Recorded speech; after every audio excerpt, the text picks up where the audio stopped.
We all know that school won't be fully back to normal in the fall. Also, big questions are looming about whether American parents will send their kids back to school. A new ABC News Ipsos poll out this morning finds 69% of American parents aren't right now willing to send their kids back to school. Just 31% said they would. And this morning, there are more than 1.4 million coronavirus cases across the country. At least 48 states have lifted restrictions.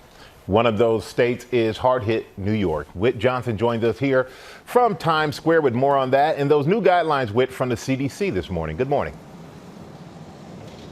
Michael, good morning to you. New York, the epicenter of the crisis in America, is slowly beginning to reopen, but some parts of the state might have to wait at least another month. This as the CDC releases new guidance, a basic checklist for how schools and businesses could get back to work.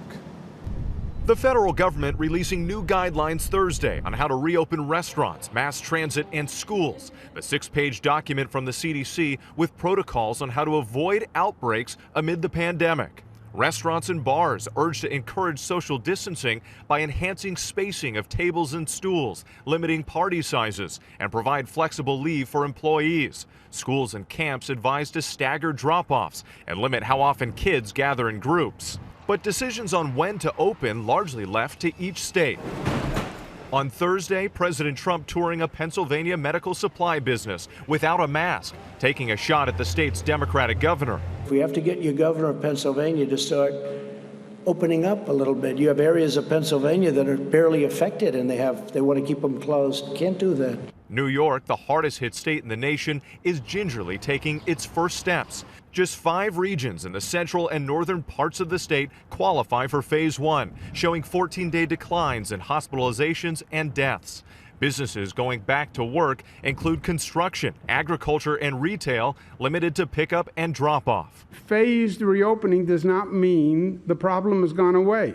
But Governor Cuomo extending the stay-at-home order to June 13th for devastated areas near New York City that still do not meet phase 1 criteria.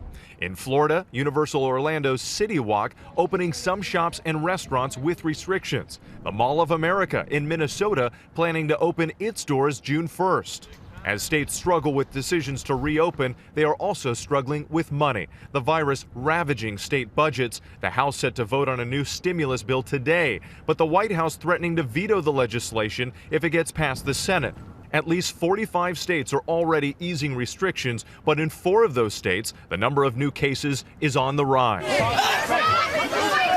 Tensions boiling over in Michigan. This scuffle breaking out on the steps of the state capitol. Protesters, some armed with guns, calling for an end to the governor's stay-at-home orders, still in place until May 28th. And another hard-hit state, Louisiana, will enter the first phase of its reopening today. The governor of Rhode Island is also announcing plans to open summer camps by the end of June, but added that is a goal and subject to change. George. A lot of kids hoping for that.